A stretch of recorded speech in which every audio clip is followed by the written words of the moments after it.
हाँ जी बच्चे, next question आया हमारे पास। हम लोग क्वेश्चन कर रहे हैं 5th का, types of propensity to consume. देखो पेज नंबर 3 है नोट्स का। अब हमने कहा था कि एपीसी भी है और एमपीसी भी है, दोनों ही है ना। Average propensity to consume we have discussed. अब आगे आया एमपीसी, ठीक है, कि मार्जिनल प्रोपेंसिटी टू कंज्यूम क्या है। अब मार्जिनल प्रोपेंसिटी टू कंज्यूम का मतलब क्या है, एडिशनल कितना हम कंजम्पशन कर सकते हैं। तो हमने यहाँ पे क्या कहा, ratio of change in consumption to change in income, मतलब कि मेरी इनकम में बदलाव आने के कारण मेरी कंजम्पशन में कितना चेंज आ रहा है। ठीक है, मैंने कमाई बदली, इनकम इंक्रीज हुई या इनकम कम हुई, उसके कारण क्या मेरी इनकम कंजम्पशन बढ़ती है या मेरी कम होती है। उसकी जब हम रेशियो निकालते हैं, that is delta C upon delta I, that will be called MPC. अब हमारा टेबल वही वाला है। y क्या है, 0, 100, 200, 300, 400। c क्या है, 40, देन 80 का गैप है, 40, 120, 200, 280, 360। ठीक है, हमने ये वाला column we are gonna learn this column, हमने ये भी कॉलम लर्न करना है। बाकी कोई कॉलम्स लर्न नहीं करने, हमने इसके अंदर फॉर्मूला लगाना है। डेल्टा सी क्या आया, देखो चेंज आता है, चेंज का फॉर्मूला क्या है, न्यू माइनस ओल्ड, मतलब 40 से ऊपर कुछ नहीं है तो हमने डैश डाल दिया। फिर 120 न्यू आ गया, 120 minus 40 is 80, then 200 minus 120 is again 80, 280 minus 200 is again 80, 360 minus 280 is again 80। ऐसे हमने डेल्टा वाई, क्योंकि फॉर्मूले में डेल्टा सी निकल गया, ये वाला हमारा कैलकुलेट हो गया। डेल्टा वाई अब निकालें। डेल्टा वाई क्या है, पहले का डैश है, दूसरा 100 minus 0 is 100, 200 minus 100 100, 300 minus 200 100, 400 minus 300 100। तो ये भी हमारा 100 100 आ गया। अब एमपीसी का फॉर्मूला लगाएं, delta C upon delta Y आ गया। डेल्टा सी क्या है हमारा, ये column, this column divide by this column, so 80 divide by 100 is 0.8, 80 again divide by 100 0.8, again 80 upon 100 0.8, 80 upon 100 is again 0.8। ठीक है, अब आप लोगों को क्या करते हो, आप लोग हमेशा इस टेबल को अगर सोच के करोगे ना, जब बच्चे ये क्वेश्चन आता है फिर तो आप ये सारी वैल्यूज लिख सकते हो, बट जिस टाइम खाली 1 मार्क्स का क्वेश्चन खाली वैल्यूज का आ जाता है, डू नॉट गेट कंफ्यूज कि मैम कि क्या करें, कि वैल्यूज नहीं पता चल रही। तो what is a simple way क्या है उसको सॉल्व करने का। सबसे पहले आपने बोला क्या जौन सा एमपीसी है उसकी वैल्यू 0 आ सकती है, तो हमने कहा ये 0 आ सकती है। कैसे, मतलब 0 वो तभी आएगी अगर हमारी जितनी भी इनकम हमारी हुई है, मेरी इनकम में अगर कोई इंक्रीज हुआ, सपोज करो मेरी इनकम 20,000 से राइज होती है, मैंने 20,000 की इनकम राइज हुई, बट मैंने उसमें से कोई कंज्यूम नहीं किया। ठीक है ना, मेरी कंजम्पशन बिल्कुल, मैंने कंजम्पशन इंक्रीज, मैंने उसको इनकम को नहीं वो बिल्कुल भी कंज्यूम नहीं किया, वो पैसे मैंने बचा लिए, सारे के सारे सेविंग्स कर ली। तो उसका मतलब क्या आ गया, मेरी MPC marginal propensity to consume, मतलब मैं कंजम्पशन की जो मेरी एडिशनल कंजम्पशन की कैपेसिटी है वो बिल्कुल नहीं है क्षमता, तो मैंने क्या कह दिया, मैं सारा सेव कर लूंगी and thereafter my MPC would be 0। उसके बाद वो कहते हैं क्या एमपीसी 1 हो सकता है, तो हमने कहा ये हो सकता है। इसका मतलब क्या है कि मैंने जितनी एडिशनल कमाई की, क्या हो सकता है कि मैं सारी की सारी कमाई कंज्यूम कर लूं, जितना मैंने ये किया, इनकम कमाया एडिशनल 20,000 अगर कराया, तो क्या हो सकता है मैं एडिशनल 20,000 का 20,000 उड़ा दूं। यस हो सकता है, आराम से, वही मेरे में क्षमता है उड़ाने की। ठीक है, देयर आफ्टर हम कहते हैं कि क्या वो लेस देन 1 हो सकता है।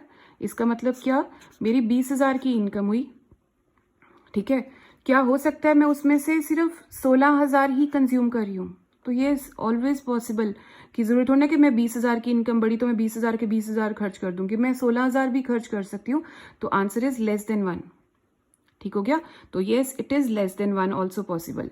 अब नेक्स्ट क्वेश्चन आया, क्या इनकम भी मतलब कि ग्रेटर देन 1 हो सकता है, तो हमने कहा no it is not possible. क्यों, देखो मेरी इनकम हुई 20,000 की, क्या मैं उस 20,000 की इनकम में से मैं 22,000 रुपये खर्च कर सकती हूँ। ये तो ऐसे लेम वाला क्वेश्चन ही हो गया कि ये ना इनकम में मेरी 20 वाली इंक्रीज हुई तो मैं 22,000 कैसे खर्च कर दूंगी, नहीं खर्च कर सकती है ना। तो दैट मीन्स हमने क्या कहा, ये पॉसिबल नहीं है यहाँ पर। क्लियर हो गया यहाँ पे। तो दिस वाज ऑल, ये फर्स्ट एमपीसी का वैल्यूज का क्वेश्चन आ गया। उसके बाद इसके अंदर ही बच्चे सेकेंड पॉइंट आया आपके नोट्स के अकॉर्डिंगली। उसने क्या कहा, एमपीसी है ना जौन सा, वो ना पुअर के केस में it is more than MPC of rich. इसका मतलब क्या होता है, वो कहते हैं कि कंजम्पशन करने की पावर, जितनी इनकम बढ़ाई हुई उसमें से क्या हो सकता है कि पुअर की कैपेसिटी ज्यादा है कंज्यूम करने की, या रिच की कैपेसिटी ज़्यादा है कंज्यूम करने की, ठीक है। तो हमने क्या बोला, हमने कहा पुअर की कैपेसिटी ज़्यादा है कंज्यूम करने की। क्यों? देखो एक गरीब बेचारा है, उसकी तो बेसिक नेसेसिटीज़ वो अपनी पूरी कर रहा है ना। हमने +1 में भी किया था कि वो गिफ्ट एंड गुड्स लेता था, है ना, ओल्ड मतलब कि पुअर क्वालिटी गुड्स लेता होता था। तो हमने उस टाइम क्या कहा था, उसकी इनकम बचे बेशक जितनी भी इंक्रीज होगी वो पूरा पैसा लगाएगा अपने बच्चों को फीड करने में। मैं नहीं कहती वो 100, अगर उसकी 2000 भी उसकी इनकम इंक्रीज हो जाती है ना उस बेचारे गरीब की, वो पूरे के अंदर से शायद हो सकता है कि 1800 भी लगा सकता है, 2000 के 2000 भी कंजम्पशन कर सकता है, 1000 भी कंजम्पशन कर सकता है, डिपेंडिंग अपॉन हिज फैमिली। लेकिन जो रिच है बच्चे, जब रिच है ना, रिच अपने पास, उसके पास 2 लाख की इनकम हो जाएगी ना, वो 2 लाख के 2 लाख कभी भी खर्च नहीं कर देगा। या हम 20 लाख की बोले क्योंकि वो रिच है, या 2 करोड़ भी बोल सकते हैं, है ना, because that person is rich. तो उस केस के अंदर क्या है, उस रिच की पर्सन की, हमने कहा उसकी इतनी क्षमता नहीं है, that person will start saving. वो अपनी सेविंग्स करेगा, चाहे वो इन्वेस्टमेंट अपने बिजनेस में पैसा लगा सकता है, इन्वेस्टमेंट कर सकता है, सेविंग कर सकता है, कहीं पर भी अपने बच्चों के ऊपर पैसा उनके लिए सेव करके रख सकता है। बट वो सारा पैसा नहीं खर्च करेगा, बिकॉज उसके पास तो पैसा ही ऑलरेडी इतना है, ठीक है ना। उसके लिए 2 लाख या 20 लाख या 2 करोड़ क्या चीज़ है, उसके पास तो पैसा इतना है। तो उसकी, हमने दोनों का कंपैरिजन कर रहे हैं, रिच और पुअर। हाँ, ये भी खर्च कर सकता है 2 लाख में से या 20 लाख में से, जितने भी खर्च ये भी कर सकता है। बट येस, पुअर वाला जो बेचारा पुअर है, वो हमने कहा वो ज़्यादा, उसकी प्रोपेंसिटी ज़्यादा है, वो ज़्यादा कंजम्पशन कर सकता है। ठीक हो गया। अब इसी का हमने नोट्स के अकॉर्डिंगली अगर हम थर्ड पॉइंट पढ़े, अब उसने क्या बोला, MPC falls with increase in income।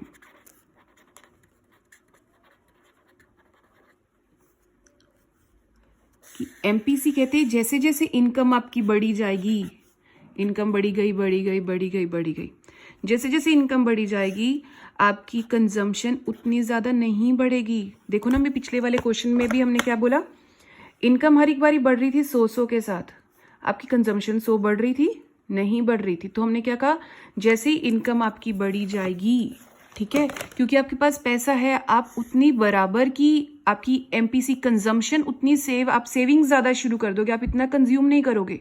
आप लोग खुद भी देखो ना, आपके पास पैसे हैं, आपकी हर महीने की तनख्वाह मिल रही है, ठीक है, हर महीने की सैलरी को आप लोग सारी की सारी सैलरी थोड़ा ना कंज्यूम करी जाओगे, आप कुछ % you will keep on as savings, है ना, आप अपने पास रखोगे संभाल के। सो दैट इज वाई हमने क्या बोला, MPC फॉल्स, जो MPC क्या होगा, वो फॉल धीरे करके कम होना शुरू हो जाएगा जैसे जैसे आपकी इनकम बढ़ेगी। सो आई होप आपको इस क्वेश्चन में से doubt you people are clear with. So we have discuss these 3 points. आपने नोट्स में जो मैंने एडिशनल 7 पे पॉइंट्स लिखाए थे, make sure you do from there और आइदर फ्रॉम हेयर और फ्रॉम दिस जो मैंने कॉपी पे लिखा है, ठीक है। ओके, थैंक यू बच्चे।